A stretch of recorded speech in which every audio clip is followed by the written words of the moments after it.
November 13, 2016. A Pentagon official opens his laptop to 47 missed calls. His military email is trending on Twitter, linked to the username Married But Curious. His security clearance, his marriage, his entire career are in free fall. He's not alone.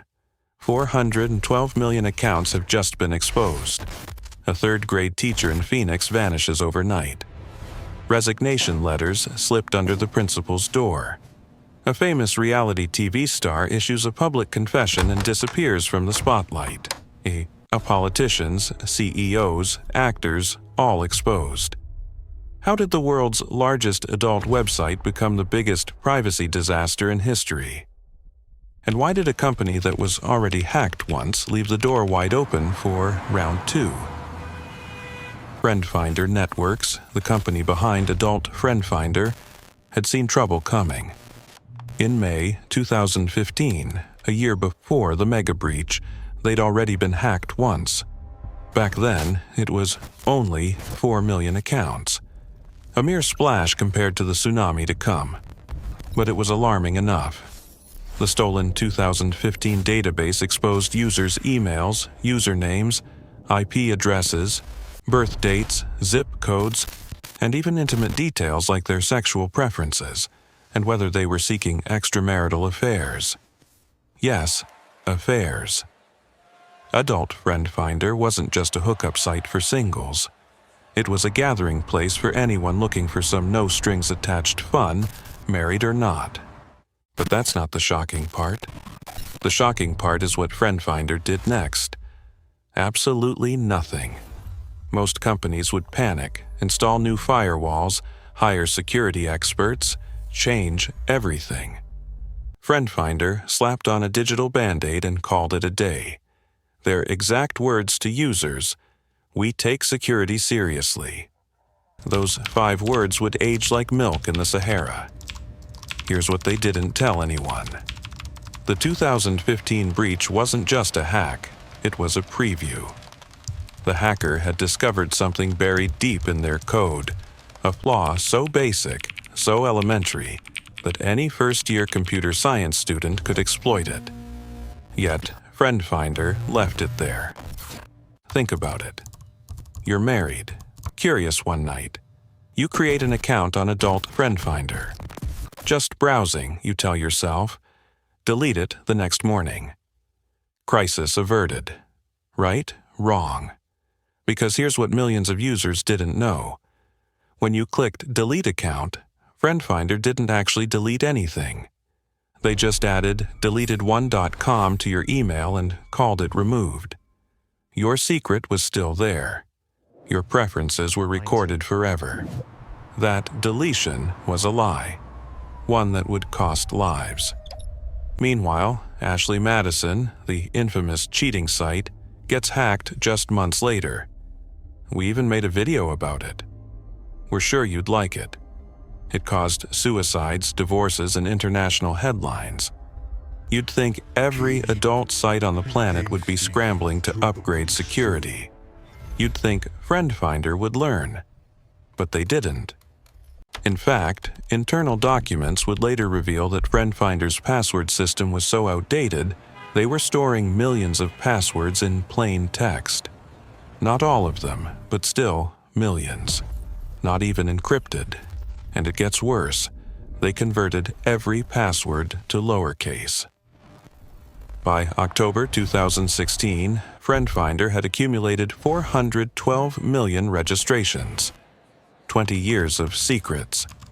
Military personnel using .mil addresses. Government employees with .gov emails. Teachers, pastors, your neighbor Jim who coaches Little League.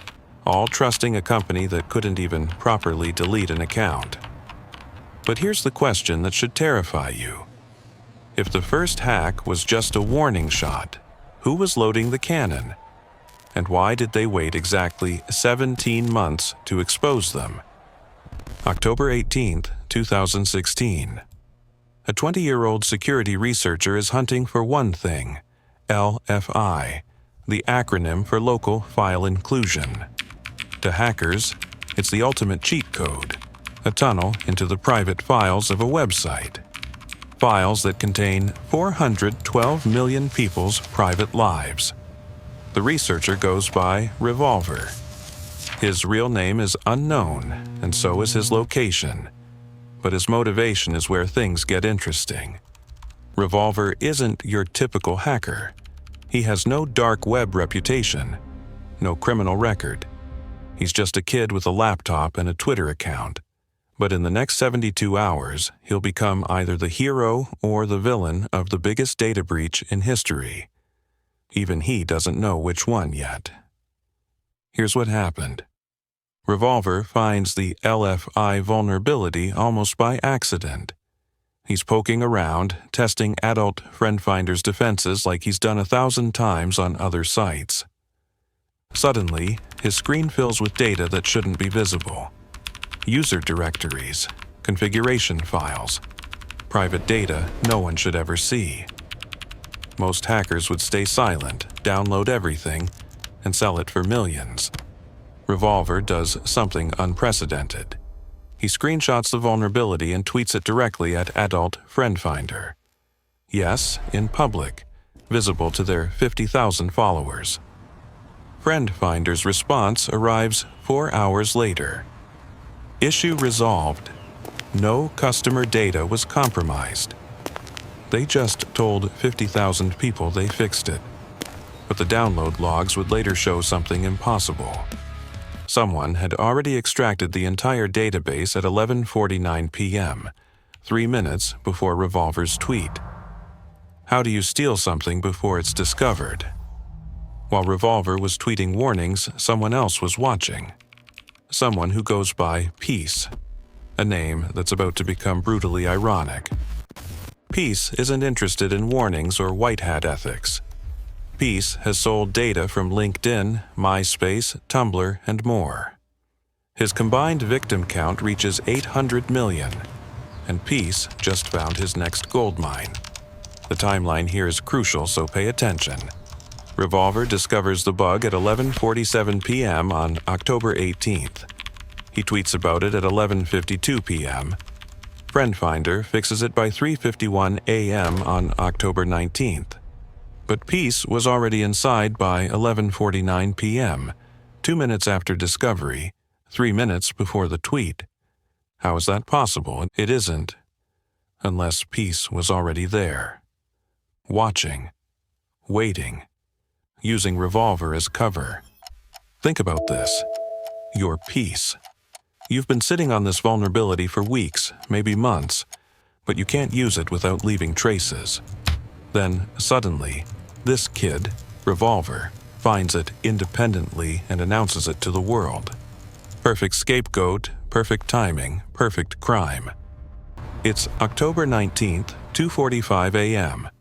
Revolver, frustrated by FriendFinder's denial, sends that infamous tweet, "No reply from adult FriendFinder. They will call it hoax again, and I will humming leak everything."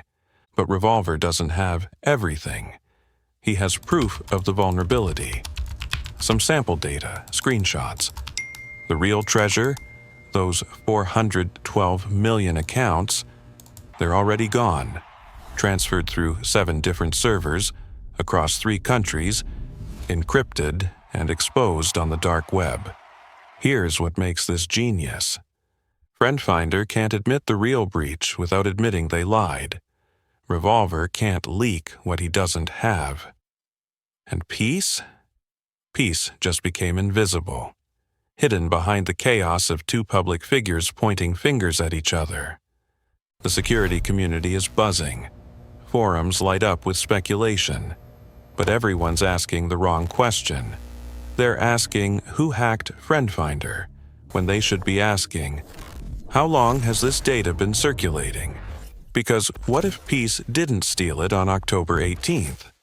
What if the theft happened weeks earlier, and October 18th was just the day they got caught? November 13th, 2016.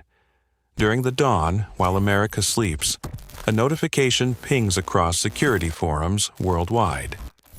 Leaked source has obtained the adult FriendFinder database. 412 million, 214,295 accounts. Let that number sink in. That's more than the entire population of the United States, and every one of those accounts contains a secret someone desperately wanted to hide. But the number isn't the story. The story is what happens in the next 6 hours. Just after the post, the first journalist sees the notification and calls their editor. How big? Bigger than Ashley Madison. How much bigger? 10 times. 1 hour later, someone discovers the .mil addresses. 78,310 military emails. Active duty, veterans, special forces, all linked to accounts with usernames like Looking for Fun 69 and Married but Curious. Here's the part that makes your blood run cold, the passwords. 99% cracked within hours. Not because hackers are geniuses, but because of one decision FriendFinder made in 2002. They converted every password to lowercase. I Love My Wife 2016 became I Love My Wife 2016. A combination that should take years to crack becomes crackable in seconds. But why would any company deliberately weaken passwords? The answer involves a help desk metric that would cost them $578 million. These aren't tech-illiterate grandparents.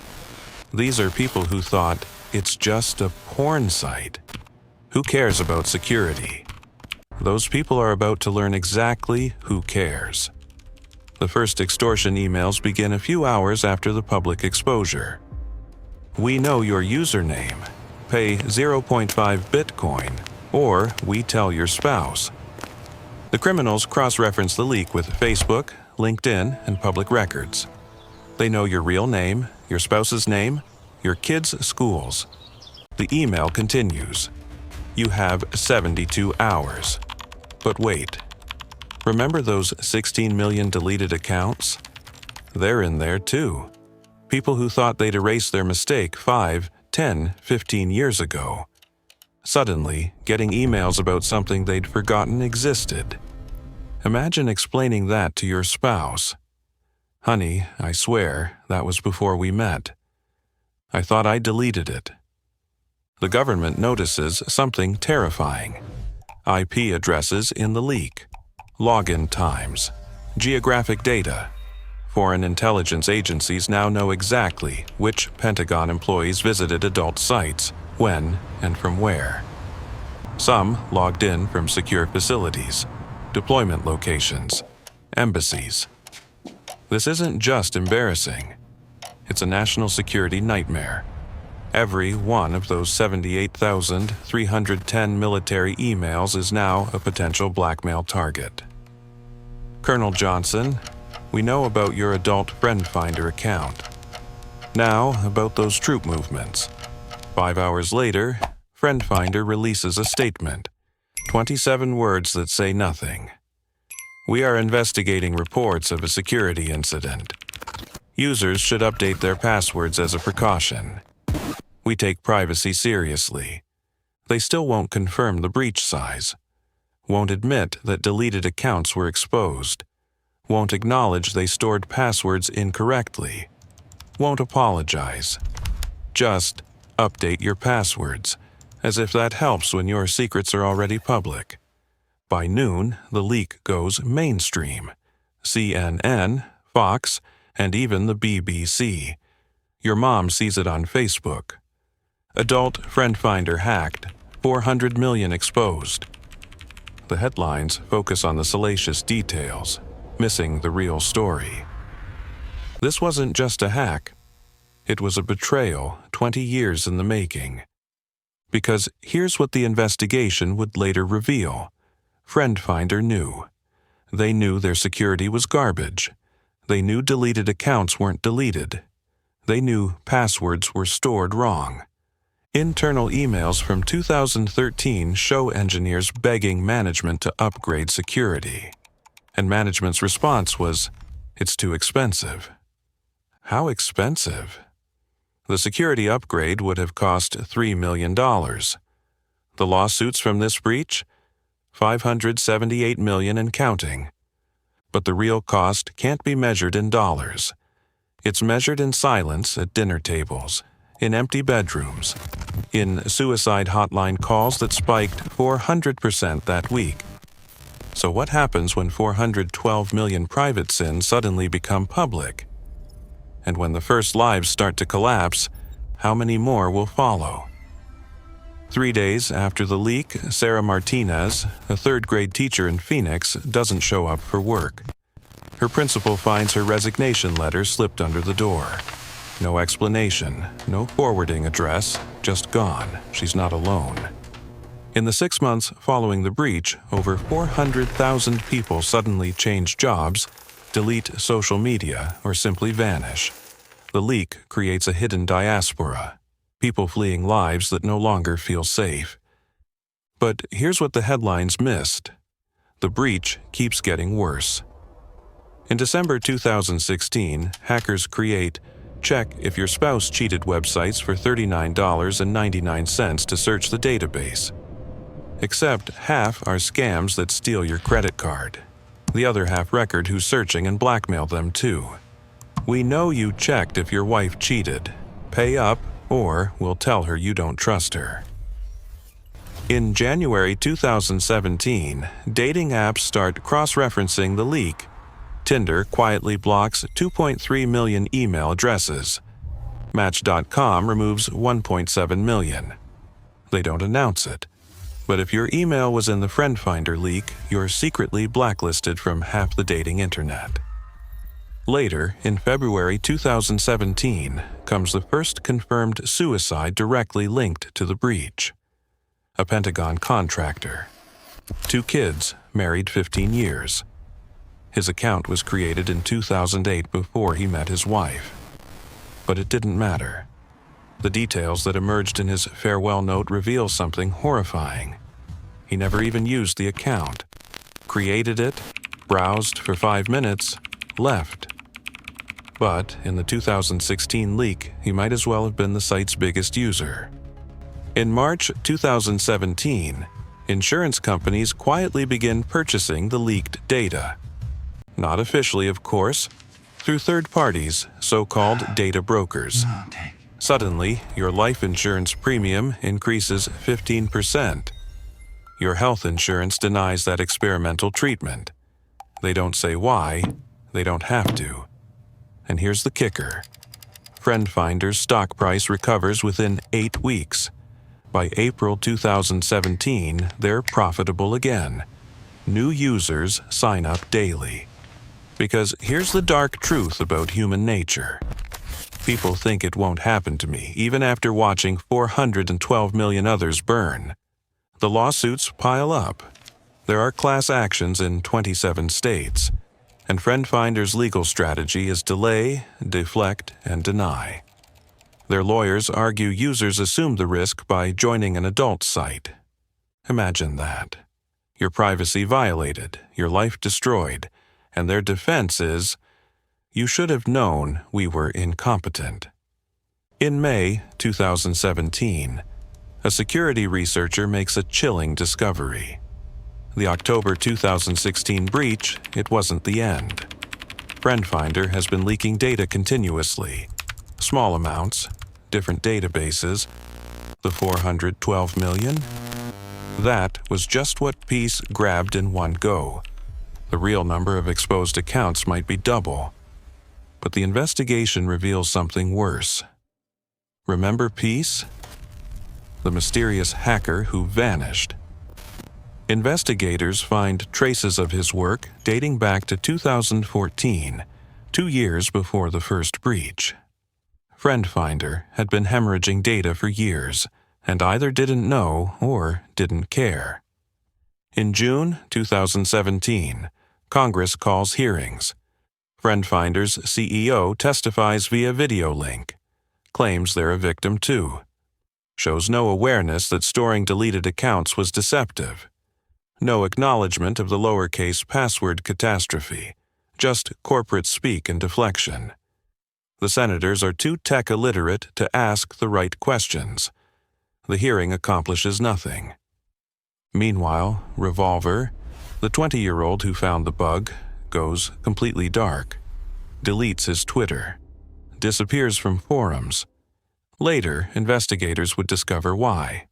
3 days after the leak, he received a visit, a black SUV with federal badges. Not arrested, but advised to maintain silence. To this day, nobody knows his real name. Peace? Still free. Probably still selling data. The estimated earnings from the FriendFinder leak were $18 million in Bitcoin in 2016, which is a few billion nowadays. That's about $4 per 1,000 lives destroyed. Wholesale prices for human misery. But here's the real twist. Remember how FriendFinder ignored all the warning signs? The 2015 hack, the security flaws, the deleted accounts that weren't deleted?